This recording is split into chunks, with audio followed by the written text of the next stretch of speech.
Now it's time to talk about Elvis Presley.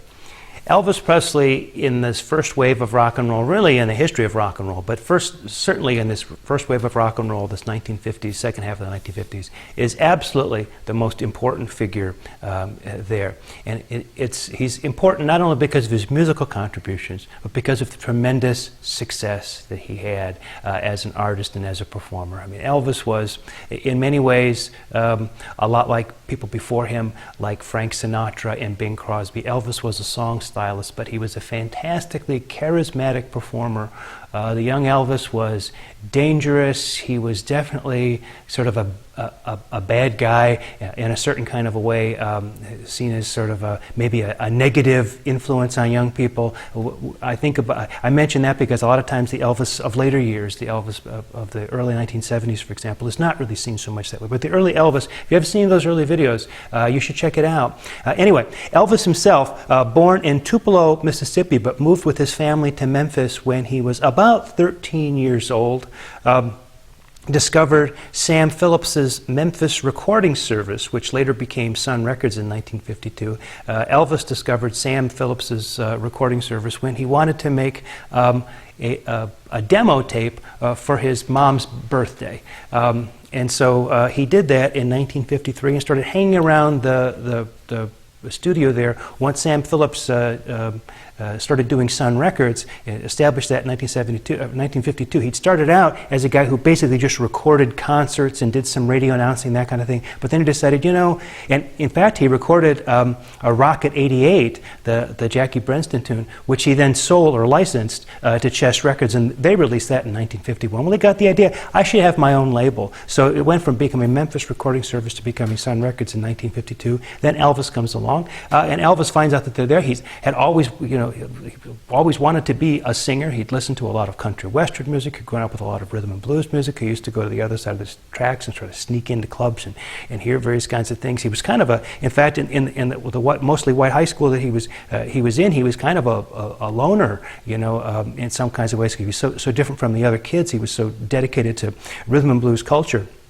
Anyway, Sam Phillips sees this young Elvis kid coming in. He starts to show up for sessions. There's a story that at one session from the Prisonaires, he actually tried to offer advice about what they should do on one of the tunes. And Sam Phillips, the way he told the story, said, I didn't think that was maybe the best environment for a kid his age to be hanging around in, so I tried to scare him off. Anyway, Elvis kept coming back and kept wanting to record for Sam Phillips. And so finally, Sam decided to start working with Elvis. He did a couple of tunes for him in the studio at Sun in 1954, and Sam didn't think he could use either of those, but he saw some kind of promise in Elvis Presley, and so he put him together with Scotty Moore and Bill Black, two more experienced musicians who he trusted to kind of work with Elvis to do a bunch of different kinds of things. He really wasn't quite sure what Elvis could do well. Sam Phillips had, from the time he started Sun Records until the time he started to have success with Elvis Presley, which would have been 52, 53, into 1954, he'd always recorded black artists. But understanding that crossover was an important component of being able to sell those records, crossing over the R&B records, crossing over to a white audience, he'd always said famously, if I could find a black guy, or if I could find a white guy that could sing like a black guy, I could make $1 million. Well, it turned out Elvis Presley was that guy. But even Sam didn't know it at the beginning. So when Elvis came back with Scotty and Bill, and they were doing all kinds of tunes, a lot of them were sort of almost like Dean Martin-ish kinds of sort of crooner songs. And they did a whole session of that kind of thing, and things were not going well. Everybody was getting tired. They were getting a little bit sort of punch drunk. And the way the story is often told, Sam Phillips had to fix something having to do with his recording equipment, had to go underneath the equipment and fix some wires or some kind of thing. And so the guys had a little bit of time on their hands, and they were kind of clowning around, and Elvis always used to like to clown around. And so he starts to do this That's All Right Mama thing, this Arthur Cradup tune that he knew, and he starts to sort of do it, and the other guys, thinking it was kind of funny, sort of join in, and they start to do it all just as a kind of a gag to amuse themselves while they're waiting for Sam to finish playing with the equipment. And as the story goes, Sam Phillips' head pops up and he says, "What's that?" And he says, "Oh, it's just nothing, we're just fooling around." "Oh, let's record it." And so they record That's All Right Mama, and of course, wouldn't you know it, that becomes the song that in 1954, the summer of 1954, that becomes the defining record for Elvis Presley in his career, at least the first big one. It's got that Sun Records sound, that slapback echo that Sam Phillips was so famous for. And in many ways, it's kind of it's like Elvis is taking country music. It's what the Arthur Cradup, who was an R&B singer, it's what the Arthur Cradup song would have sounded like if it was done by country western musicians. The flip side of the record is Bill Monroe's Blue Moon of Kentucky done as if it were an R&B tune. So it's interesting that we've got an R&B tune done as if it was a country tune, and a country tune or a bluegrass tune done as if it was an R&B tune. So if you're looking for someone who was able to put those styles together, there it is on the A and B side of that single from 1954. Well, after he made that record, Sam Phillips immediately took it out to his friend Dewey Phillips, no relation, they're not brothers or family members, but they just happen to have the same last name. Dewey Phillips, who we said before, had the radio show at WHBQ, and Dewey Phillips starts to play it over and over again. Well, the song catches on, and so Sam Phillips has got a regional hit on his hands, and on the strength of that regional hit, he's able to get Elvis on the Grand Ole Opry and get him a regular spot on Louisiana Hayride. It's interesting that two-sided single, some of the markets preferred to play Blue Moon of Kentucky.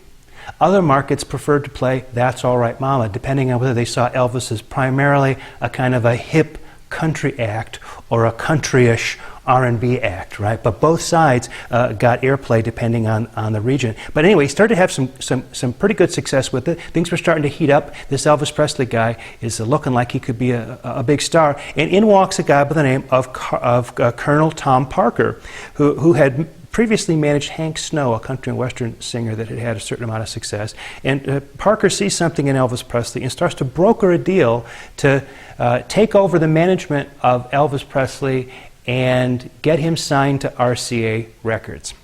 And so this isn't the first time somebody had asked Sam Phillips to sell Elvis's contract, but Tom Parker brokers this deal for what at the time seemed like an enormous amount of money. He brokered a deal to sell the Sun contract to RCA for $35,000, plus Elvis would get $5,000 in back royalties that he was owed for that hadn't been paid yet on records that had already been sold. So $40,000 total. It seemed like to a lot of people in the industry like RCA was throwing its money away on one of these idiotic rock and roll singers who were just the flavor of the month, and boy, would they ever regret it. But the deal was done. It's important to point out it was the first time one of these rock and roll singers had signed with a major label. So that was already indication that rock and roll was coming up in the world, out of the indie label into a major label with all the resources at their disposal. But it's also important to point out that Elvis was signed to the country division of RCA, and so his recordings were done at Nashville. So it's not like he was entirely in the mainstream, even within RCA. But it was a crucial step for rock and roll, and because he was now with this major label, they were able to get him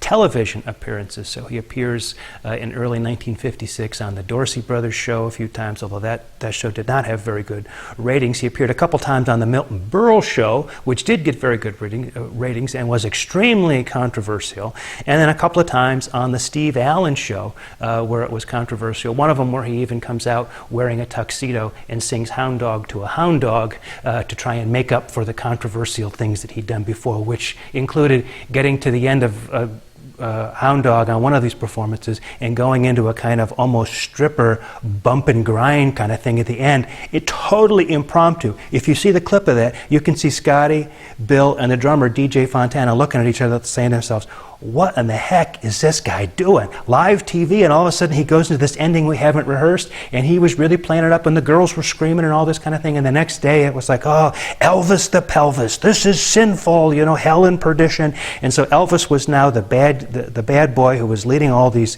kids astray and all that. So then he came back the next performance and did this thing where he was wearing a tuxedo and sang Hound Dog in this very sort of proper way as a kind of a tongue-in-cheek kind of thing. Anyway, Elvis Presley, very, very big. One of the important things about his success was that he not only had crossover success, but he was one of the first artists to repeatedly have top hits on all three charts at the same time. I remember the figures that I cited in one of the earlier lectures about how separated the charts were in the period of the first half of the 50s. Now we're talking about hit records that are, in the case of records like Hound Dog and Jailhouse Rock, were #1 on all three charts at the same time. Imagine that. That's what you call market saturation. And so this tremendous charisma, television presence, all this kind of thing really sent all kinds of ripples through the popular music business that RCA, a major label, had gotten involved. This guy was on TV. He was having fantastic hits. He was a star. He was a celebrity.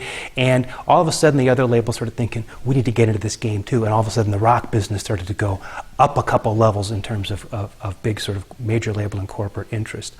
Now, when we think about Elvis as a performer, we should view him, as I said before, as a song stylist. Elvis never wrote any songs. We talk about Chuck Berry writing his own music, Buddy Holly writing his own music, but most of these guys didn't write their own songs at this time, and Elvis was one of those. What he knew how to do was how to choose tunes that were best for him. And a typical Elvis recording session, we know this from various accounts, including those of Jerry Lieber and Mike Stoller, who were there, had him going through song after song after song with the band until he found something that he thought fit him just right. He had a lot of idea about what he did well. The deal he made with Colonel Tom Parker is he would stay out of the business end of that, and Colonel Tom Parker would do that, and Colonel Tom Parker would stay out of the music end. And if he recorded something that he didn't want released, it wouldn't be released. Elvis was the final arbiter of what happened, musically speaking. And I think that maybe defeats the image of Elvis as just being kind of a dumb but attractive and talented singer. He really understood his own talents, his own music, his own approach. He blended together pop, country, western, and R&B singing styles. You can hear an awful lot of Dean Martin, for example, in Elvis with that hubba hubba hubba thing that he does. You can hear an awful lot of R&B. Clyde McPhatter and the Drifters, for example. If you take the original Clyde McPhatter and the Drifters recording of White Christmas and then listen to the version of White Christmas that Elvis does on his Christmas album from a couple years later, you can hear Elvis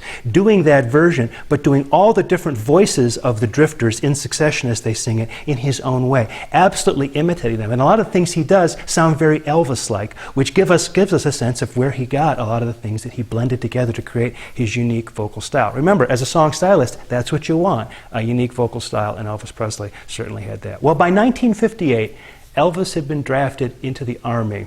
March of 1958, on a day that everybody thought was Black Monday, Elvis Presley was inducted into the armed services and was away for a couple of years. But Elvis's success opened up opportunity for other rock and roll artists. So let's turn our attention to them in the next lecture.